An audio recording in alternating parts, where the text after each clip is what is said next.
Hello, my name is Ria, and today I have the privilege of hosting Sumiran, founder and director of Brij Lokala Manch Foundation. Great to have you today, Sumiran. Thank you, Ria, for having me here. It's my privilege to be here, and I'm thrilled to be talking to you. Of course. I'm really intrigued by what you're doing. So let's dive more into the mission. What is the objective of the Brij Lokala Manch Foundation? Ria, first of all, I would like to thank you for doing this video and contributing your part to making this mission successful. And I'm honored to share this the mission of our foundation, not only with you, but with our audience. So the mission of this foundation, Brij Lokala Manch, is to preserve and revitalize the Brij art, which is a prehistoric art based on Lord Krishna's teaching, because it's not only a glimpse to the art, but it is also our identity, our connecting with our roots, connecting with our culture and our heritage. Because not only this is a simple local art, but it is actually the genesis or the origin of many cultures within India. So and we won't have to, as it is said, if we do not have if we do not have our art, we do not have our culture, then we don't even have the meanings of our lives. That's the reason we have to not only save but also revitalize our own Brij art and culture. Wow, I love what you're doing, helping to preserve Brij art and, preserving and connecting more to our roots and culture, which is very important, and that's our identity. So, I want to know more about what steps are you taking to make that a reality? What is your approach? Good question, Ria, and I'm really happy that you are curious about what I'm going to do. So there are many steps to it. The first step is, I want to build, or rather we want to build an art school, Brij Art School, because if we provide the platform for the artist, not only to learn, but also to practice this art and then showcase it. So building, like, say for example, I'll tell you, Ria, within the musical instruments, there are certain musical instruments like pakhavaj, morsing and sarangi, which are being lost or which are being extinct. No more these instruments are being used to, in the composing the music today. Similarly, in the Brij dance, there are two dance forms, basically bamrasya, where there are big heavy drums which people put on their head and they dance. But because of the health hazard, because of the no funds, again, there are no more takers to this art, there are no more learners. So if we provide that kind of platform, that is where these people would not only get motivated, but also have more people, join this, I would say, this mission to kind of make it successful. So that's one, is definitely to make, the build the art school. The second is an appeal or a request to the government organizations, to the cultural organizations, to many more societies like, Brij Bhasha Society, where there are lot of literature which is present in these libraries, which are like just getting rusted, Ria. Tell me, how many times you go to India? Maybe yearly? But do you go to the libraries, read it? No. But if that content is available on your phone, you would be bound to read it, because you would get curious at least once. So it's a simple request for the, these kind of organizations and the government bodies, that please digitize the content, which is rich content that we already have, because paper-based, you can lose it, but if it is in the digital media, it would be far more approachable and far more, sustainable.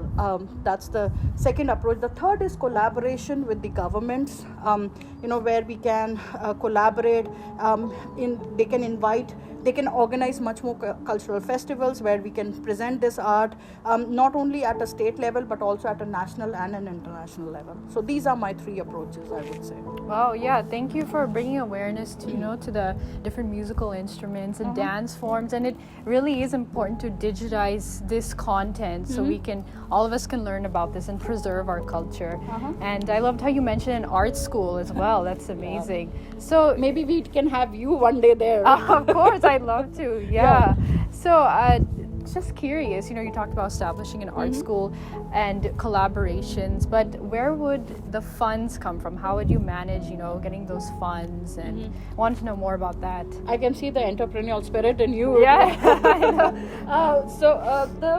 It's again, nothing can be achieved without the funds, without our money. And a good point raised by you. The non-profits are not only dependent on the government grants, but I would say, tell me, Ria, like it's a weekend, so how much on an average do you spend on a weekend on your outing? Yeah, probably $50. Okay, so $50 or $100, two of you go. So think about it. If you contribute $100 and not go on a one weekend with your friends, then it can fund an education of an artist's kid, because $1 is about 80 rupees, so $100 is about 8,000 rupees. Think about it. So I would say people like you, me, and others watching this video, if you can become a monthly member, I'm not asking for much. If you can just contribute, sacrifice one weekend. Think about it. In India, one movie for two people can cost you $1,000, like a 500 movie ticket and a popcorn and a thing. So just sacrifice seeing one movie, sacrifice one outing in US, and become a monthly member. And if you're far more capable financially, then I would request, please come forward and donate generously, because you're not only saying that it's saving the culture, it is actually you're giving the children meaning to your lives. Because think about it, our culture, our Indian culture is so rich. People from outside, they come and watch our culture, they experience it. If we do not have that, we lose it because of the advancement of Western culture, or we don't have that, we'll just end up losing our own culture. So this is one way I would request the government bodies to come forward, give the grants, because we are again saving our country's culture. It is not one person's culture. So, as it is said, how it's a collaborative effort, not a competitive effort. So this is how we would generate funds, by organizations, by government bodies. The other is individuals like us. And the last is, of course, the big corporates, where they are having CSR initiatives, corporate social responsibility initiatives. Please enroll our foundation in your initiatives. Help us spread the word. That's how we can, collect the funds. Yeah, I love how you gave that example about funding, and really, like Sumiran said, I request everyone to donate generously. Even a little bit, just supporting the mission really helps. And I just wanted to know more, other than donations, and how can we as a community or any common person get involved in this? I love the way how throughout the video your spirit is going up. I just hope that amazing. The spirit is contagious and can spread to the people all around us. Again, a good question. Not only contributing financially, but also if you do your part, just spread. Like Ria, you have your friends, right? You have a network, you go for work. If you just forward our videos, like right now, you were just over the lunch, you were telling me that how you learned about Mayuras, like you didn't even know about it. Right. So think about, if you forward those videos to your friends and your network, make them understand it, then that is how you would do your part and your network would do their part. So even a smallest bit of sharing videos or making them learn, making them aware of this art can contribute big, because then the word would spread. It's like the chain reaction, like you do one thing, then you spread on to the four. That's how things would come. And as a community, we all have to come together to make this mission a successful mission.